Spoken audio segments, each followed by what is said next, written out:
시린 찬바람이 부는 겨울 날씨처럼 국내 취업 시장에도 연일 찬바람이 지속되고 있는데요. 최근 통계청에서 발표한 2017 10월 고용 동향을 살펴보면요. 청년 실업률이 8.6%로 지난해 같은 기간보다 0.1포인트 상승한 수치를 나타냈다고 합니다. 이처럼 날로 어려워지는 국내 취업 시장에서 우리 청년들이 숱한 구직 실패를 경험을 하면서 새로운 돌파구로 찾은 것이 바로 해외 취업인데요. 실제로 해외 취업자 중 91.9%가 업무에 높은 만족감을 나타냈는데 그중에서도 가장 만족스러운 점으로 근무 환경을 손꼽았다고 합니다. 국내 취업자의 1년 내 조기 퇴사율이 27.7%에 육박하는 것과 비교할 때 이런 결과는 상당히 고무적인 내용이 아닐까 싶은데요. 오늘은 해외 취업 중에서도 특히 외국계 항공사 취업을 준비하고 계신 분들에게 아주 유익한 시간이 될 것 같습니다. 세계에서 가장 빠르게 성장하고 있는 항공사 중에 하나죠. 카타르 항공의 지병림 사무장님을 소개합니다. 안녕하세요. 사무장님 오늘 어떤 강연 들을 수 있을까요? 제가 내년이면 비행 12년 차에 들어가게 되는데요. 지난 12년 동안 비행을 하면서 겪었던 에피소드, 그리고 서비스에 대한 자세, 그리고 외항사 취업을 통해서 글로벌 성공을 어떻게 이끌어낼 수 있는가에 대해서 여러분과 함께 이야기 나누겠습니다. 네, 오늘 강연 기대해 보도록 하겠습니다. 네, 감사합니다. 생각의 흐릅니다. 청산유수 지병림 사무장님의 강연을 박수로 청해 보겠습니다.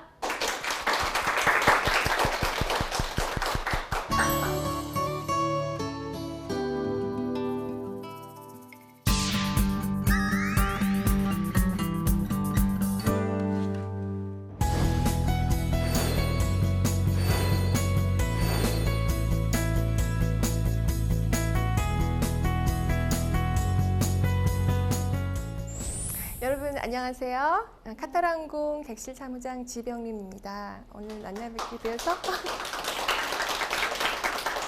고맙습니다. 제가 비행만 한 항공사에서 이슬람 항공사에서 비행만 내년이면 벌써 12년 차에 접어들게 되었는데요. 30살에 30살에 승무원이 되었고 나이가 다 나오네요. 그러니까 청춘을 이슬람 국가에서 이슬람 항공사에 근무하면서 전 세계를 돌아다니면서 전 세계 각종 다양한 민족들에게 서비스를 제공해 드렸는데 지나고 나서 생각해 보니까 서비스란 무엇이냐라고 물으신다면 한마디로 자존감을 찾는 과정이라고 말씀드리고 싶어요. 저는 제 경험에서 제가 깨달은 바 20대에는 또 30대 초반, 한 중순까지는 인생에서 중요한 것은 성공해야 하고 또 자존심을 지켜서 내 자존심을 높이 세워서 성공하여 다른 사람보다 더 잘 되는 것이 행복해지는 길이라고 생각했던 것 같아요. 저는 학교 졸업하고 어떻게 어찌어찌 해서 이제 직장 생활을 한 5년 반 정도 사무직으로 근무를 했었고요.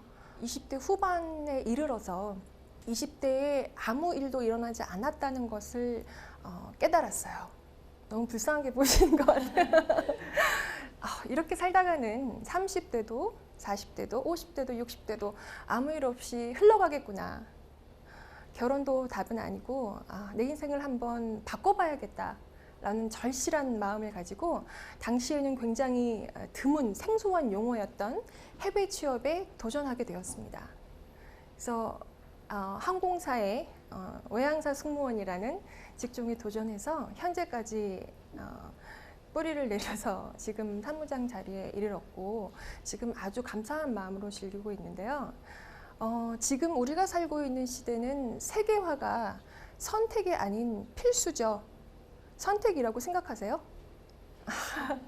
세계화가 만약에 선택이고 스펙을 쌓기 위한 하나의 옵션 정도라고 생각하시는 분이 지금 계시다면, 만약 그렇게 생각하신다면 해외 취업을 도전하는 과정이 굉장히 힘드실 거라고 생각해요.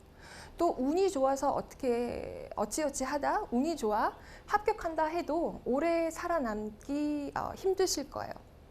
세계화는 이제 필수인 시대고 세계인들과 경쟁을 하려면, 선의의 경쟁을 하려면 이제 공용어인 영어를 여러분들이 아주 자연스럽게 잘 구사를 하셔야 되고요. 이런 세계화의 무대에서는 우리가 보통 흔히 스펙이라고 생각해 왔던 뭐 학교, 어느 학교를 나왔느냐, 학벌, 그 다음에 토익 점수 뭐 900 이상, 토플 점수 뭐 몇백 점 이상, 그리고 뭐 중국어 가능 뭐 여러 가지 그런 점수들, 그리고 급수들, 우리는 참 이 등수에 급급해 왔고 그런 등수들로 스펙의 등급까지 매겼죠.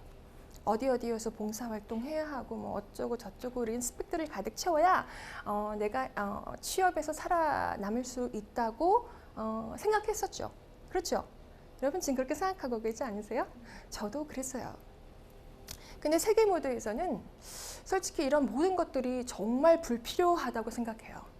정말 중요한 건 자기 자신의 역량이고 그 많은 스펙들이 정말 사실이라면 그때그때 그 자리에서 증명해 보이는 것이 가장 중요해요. 토익이 900인데 영어도 못하네? S대학교를 나왔다면서 한국에서 제일 좋은 대학교를 나왔다면서 저것밖에 못하네? 라는 소리밖에 못 들어요. 그래서 그런 스펙들에 대해서 이러쿵저러쿵 자기 자랑하는 것은 굉장히 무의미하고 개인 역량과 기초 체력이 가장 중요한 것 같아요. 그래서 지금 우리가 사는 시대는 이제 정치적으로나 국제 정세적으로나 가짜가 살아남을 수 없는 시대가 시작된 것 같아요. 이제는 진짜만이 살아남는 시대가 시작되었고 과거에는 사실 겉만 번들을 하면은 그럴듯해 보였고 그렇게 뭔가를 사업을 시작하거나 취업을 준비하는 게 당연하다고 생각했었어요. 그런데 이제는 아니에요. 내 스스로 나를 단련시키고 내 스스로 해결하지 않으면 그런 진짜가 되지 않으면 그 무엇에서도 성공할 수 없어요. 경쟁의 의미가 조금 변화된 것 같아요. 예전에는 남을 누르고 내가 일어서야 그것이 나의 성공이 되고 나의 행복이 보장된다고 믿었다면 이제는 더불어 성장해야 우리가 함께 행복해질 수 있는 시대가 시작된 거예요. 가령 예를 들면 지금까지는 북한에 대해서 큰 관심을 안 갖고 헐벗고 굶주린 나라라고만 생각해서 많이 도와줘야겠다라고 믿었지만 어느 순간 갑자기 우리를 위협하고 우리는 불안감에 떨면서 살기 시작했고 이제는 정신을 바짝 차리지 않으면 언제 어떻게 될지 모르는 상황이 됐잖아요. 우리의 문제니까 우리가 해결해야 하지만 그래도 국제적인 관계에서의 힘도 필요하니까 중국에 전화했고 트럼프한테도 물어보고 아베한테도 물어보고 이런 식으로 다른 나라의 그런 의견은 어떤지 그 사람들의 입장은 어떤지 또 그 지식 안에서 우리는 우리의 나라를 우리의 미래를 우리의 청년들을 어떻게 지켜야 하는지까지 굉장히 열심히 고민해야 되는 시대가 된 거죠. 특히나 여러분들 이제 우리 청년 여러분들은 앞으로의 이 대한민국을 이끌어갈 분들이기 때문에 스펙의 의미 그리고 해외 취업의 의미를 굉장히 다른 각도에서 바라보기 시작하셔야 돼요. 일단 이 물고기에 대한 설명을 좀 드릴게요. 이 물고기는 코이라는 물고기인데 이 오른쪽에 보이시는 이 모습은 작은 수족관에 넣어놨을 때 굉장히 이렇게 새끼손가락만한 아주 귀여운 열대어죠. 이름이 코이예요, 코이. 그래서 코이의 법칙이 뭐냐면 이 조그만 물고기를 아주 큰 강이나 아주 넓은 자유의 세계로 풀어주면 세상 밖으로 놓아주면 자기가 무한대로 성장하는 거예요.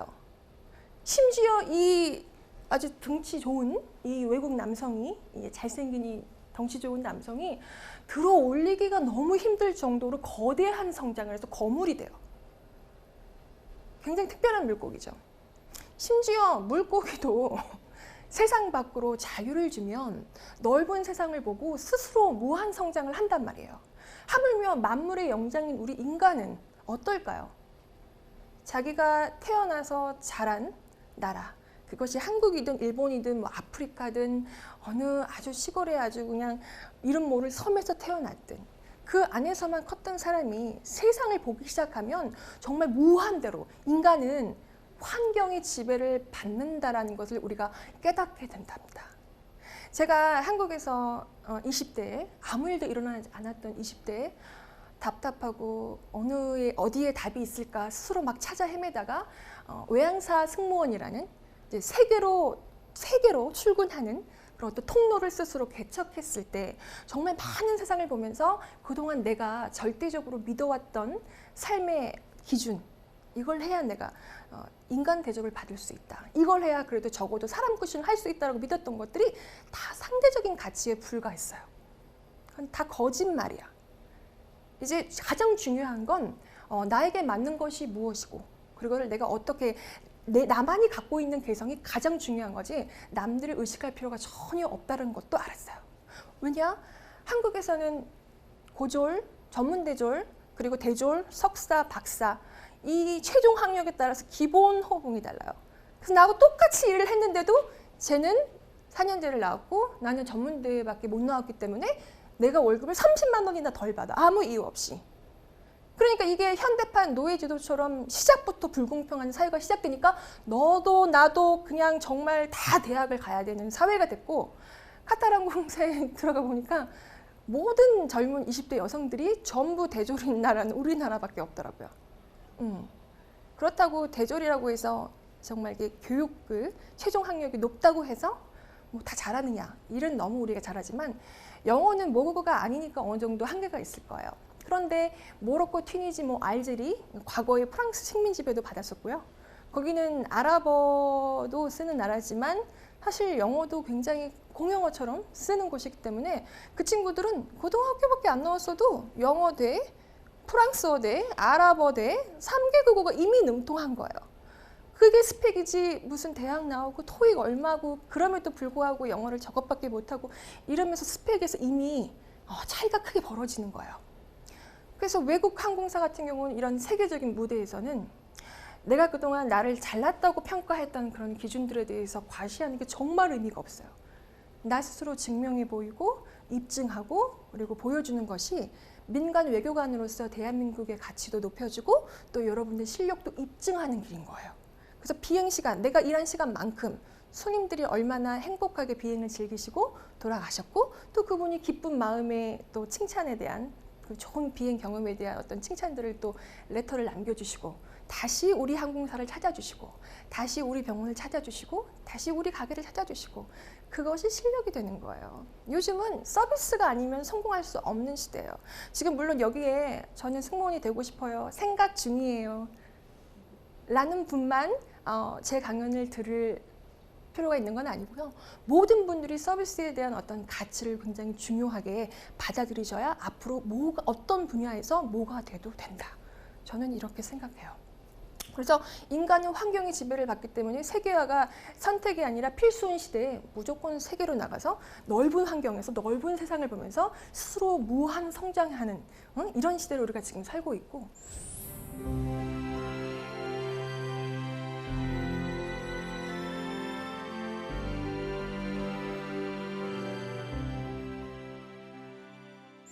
지금 말씀드린 것처럼 의료 서비스, 법률 서비스, 행정 서비스, 교육 서비스 모든 것이 서비스.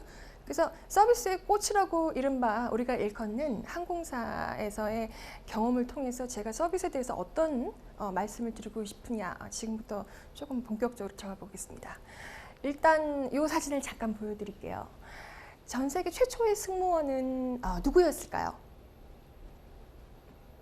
이름은 당연히 기억 안 나실 거고 우리가 알기로 승무원은 보통 여성들이 많이 하죠. 그래서 여승무원이 최초로 시작되었을 것이다 라고 생각하시는데 사실 비행기 승무원은 원래 남자였어요. 모르셨죠? 네. 근데 여러분들 아마 미국 영화나 유럽 영화 아주 옛날 영화를 보시면 이제 상류층들의 아주 파티 그런 데를 가면은 파티를 주관하는 그런 행사, 연회를 주관하는 매니저, 아니면 굉장히 가문 있고 명망 높은 어떤 그런 집안의 집사들이 이제 그 드라마나 영화의 한 역할을 맡을 때 대부분 남자였을 거예요. 기억나세요? 타이타닉, 예를 들어서 타이타닉 같은 영화만 봐도 선상 파티를 주관하는 모든 웨이터들이나 그런 매니저들이 전부 남자예요. 잘 생각해 보세요. 전부 남자예요. 유럽이나 미국에서는 정통 품격 있는 서비스를 책임지고 있다는 걸 보여주려면은 그런 것들을 남자를 배치를 해야 더 있어 보이는 서비스가 된다. 고급스러운 서비스가 된다고 생각해요. 그러니까 사실 남자였어요. 남자 승무원이 원래 이제 기초였는데 유나이티드 에어라인에서 처음에 이제 비행기가 막 나오기 시작했을 때 세상에 사람이 하늘을 날아 비행기를 타고 우리가 하늘을 날 수 있는 세상이 되었어라고 했을 때 이 여자분이요. 나도 파일럿이 되고 싶어요 라고 이제 지원을 했는데 파일럿은 남자만 해야 돼요 라고 해서 어쩔 수 없이 이제 여자 승무원으로 비행기에서 근무를 하기 시작하신 거예요. 근데 이분의 원래 직업이 간호사였어요. 그래서 최초의 여승무원은 전직 간호사였다. 그래서 간호사가 뭐 하는 사람인가요? 아픈 사람이 있으면 도와드리는, 그죠? 병원에서 근무하신 그런 간호사를 얘기를 하는 건데, 그러니까 기내에서 원래는 이 식사 서비스나 뭐 이런 걸 했다기보다는 아픈 승객들이 발생하면 그분들의 응급처치를 담당해드렸고, 실질적으로 지금 저희들이 승무원들이 기내에서 하고 있는 일도 응급처치 당연히 퍼스트에이드 굉장히 중요해서 시험도 자주 보고요. 트레이닝도 6개월에 한 번씩 나와서 시험 보고 공부해야 되고, 당연히 서비스도 공부해야 되고, 모든 게 공부예요. 공부하고 항상 자기 관리를 열심히 해서 화사하게 웃는 모습으로 뭐든지 손님들이 원하시는 것들을 바로바로 제공해 드려야 돼요. 지연되면 안 되고. 그러니까 제가 지금 이제 사무장이지만 어쨌든 11년 전부터 이코노미석에 들어가서 부엌에서 무거운 짐을 들고 올리고 식사 준비하고 막 350명이 먹을 밥을 다 준비를 하고, 그리고 이제 그렇게 해서 막 이제 땀을 뻘뻘 흘리면서 캐빈에 딱 들어가면 저를 보는 사람들이 다 이봐 승무원 저 물이 좀 필요해요. 뭐 와인 한 잔 갖다 줄 수 있어요? 여기 좀 더러운 게 있는데 좀 치워주실 수 있어요? 머리가 아픈데 두통약 좀 갖다 줄 수 있어요? 뭐든지 다 저한테 달라고. 그러니까 정말 끊임없이 주머니를 뒤져서라도 제가 먹으려고 챙겨뒀던 두통약까지 다 내어드리는. 그러니까 어떤 때는 11년 동안 이 일을 하면서 무슨 생각이 드냐면, 나는 전생에 이제 덕을 많이 이제 너무 많이 받아서 이제 이 생에서는 무조건 다 내어드리려는 것이 나의 업본가 보다라는 생각이 들 정도예요. 무조건 헌신해야 하는 거예요. 장비까지 다 내어드리고, 정말 어떤 때는 감정 노동이라고도 하잖아요. 그럼 육체적으로 힘든 거, 그 다음에 감정적으로 힘든 거, 이런 모든 것들이 다 끝내놓고 나면 다 내어드렸다. 정말 헌신한 거예요. 근데 이 헌신을요, 여러분 예를 들어서 예를 잠깐 재밌는 예를 하나 드릴게요. 어머니 또래 나이가 되신 어떤 승객분께서 비즈니스 클래스에 앉아 계시는데, 제가 딸 같은 승무원이 지나가는 걸 보고 얘야 얘 좀 치워라 라고 말씀하셨다고 칩시다. 승무원 준비하신다고 하셨죠? 본인한테 어떤 아주머니 승객께서 그런 질문을 하신다면, 그런 이제 부탁을 하신다면 어떻게 대응하실 것 같으세요? 일단 치워드리고요. 네.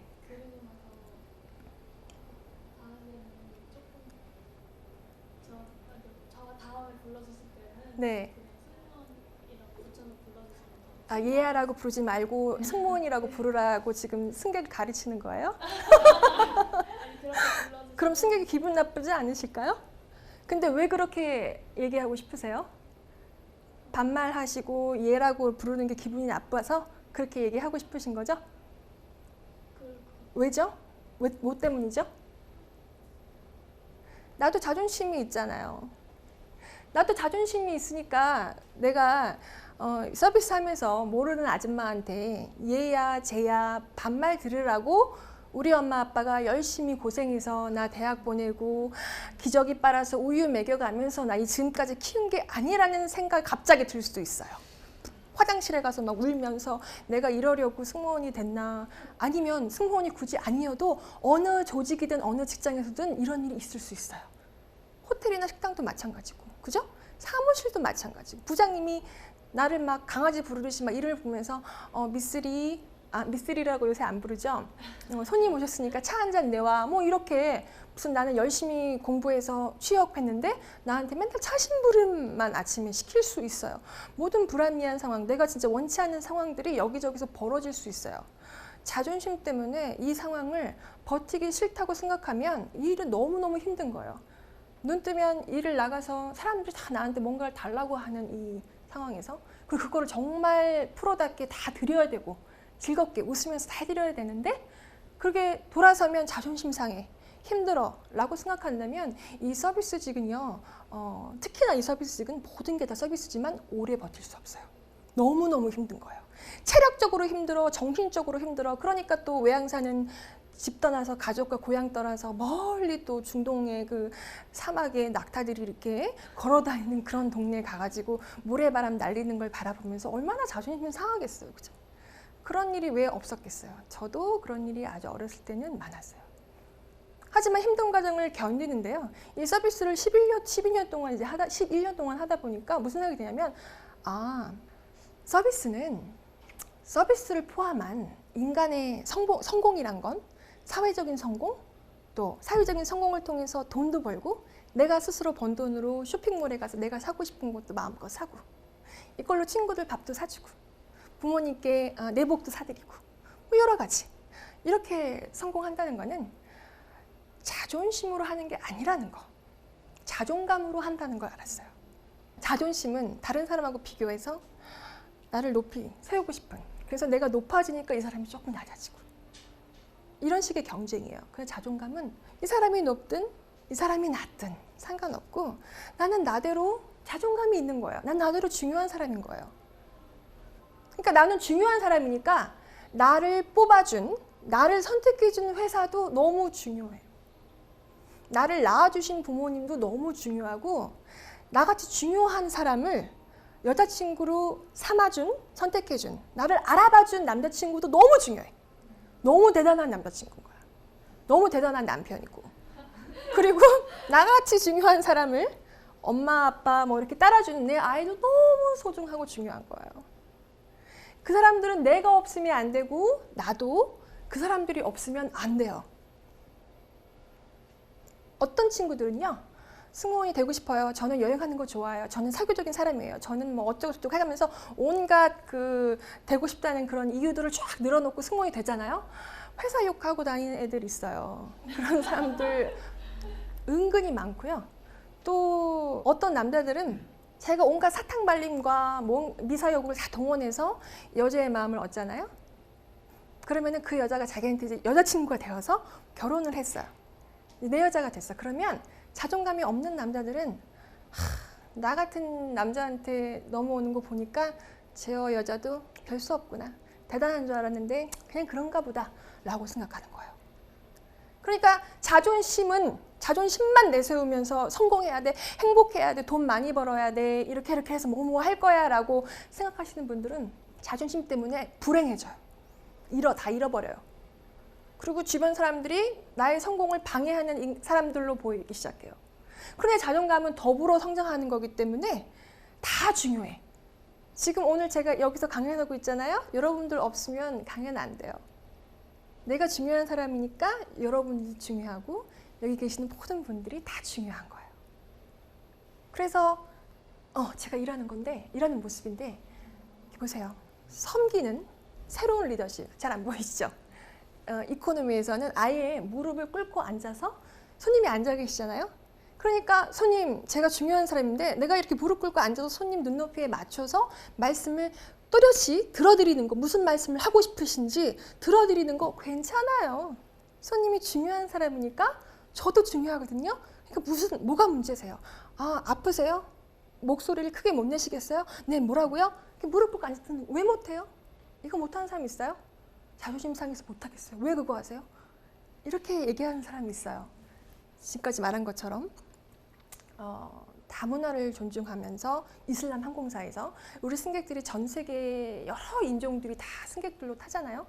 이런 사람들과 이제 상대를 하면서 느낀 건 뭐 하나 정답이 없어요. 내가 섬기는 만큼 그것이 나의 리더십으로 돌아오고, 섬기면 내가 그 상대방을 섬겨주면 상대방도 알아요. 저 사람이 나한테 잘해주는구나. 저 아가씨 괜찮다. 고마워요. 그리고 그것이 어떤 결과로 돌아오냐면 카타르항공 또 타야지 다음에. 그래서 다음에 저희 회사를 또 찾아주시는 거. 그래서 오늘 제가 1강에서 여러분들께 드리고 싶은 어떤 강연의 포인트는요. 제가 11년 동안 헤아린 어떤 진리. 20대는 물론이고 10대도 물론이고 30대 한 중반까지도 자존심만 믿고 살았던 것 같아요. 자존심만, 내 자존심. 자존심이라는 건 나만 중요한 거예요. 내가 제일 중요해. 그게 당연하다고 생각했고 그 자존심을 추구하면서 열심히 달렸다고 생각하면 돼요. 그러나 이 자존심을 중요하게 생각한 어떤 삶의 성공, 사회적 성공, 개인의 성공, 이 모든 것은 경쟁으로 지쳐서 낙오하게 만들어요. 그러나 자존감을 따르는 삶은 우리가 더불어 성장할 수 있다라는 이 말씀을 오늘 첫 번째 강연에서 여러분께 드리고 있습니다. 네. 도움이 되셨는지 모르겠어요. 네, 우리가 항공사에 대한 어떤 정보, 외항사 뭐 면접 절차, 여러 가지 뭐 이력서 어떻게 쓰는 방법 이런 것도 사실 굉장히 중요하지만 합격이 되신 후에도 세계적인 어떤 글로벌 무대에서 세계 시장에서 여러분들이 여러분의 힘으로 아무도 안 도와줘요. 여러분의 힘으로 살아남으려면 꼭 이미 알고 오늘 공부하시고 밖으로 나가셔야 되는 그런 말씀이었고요.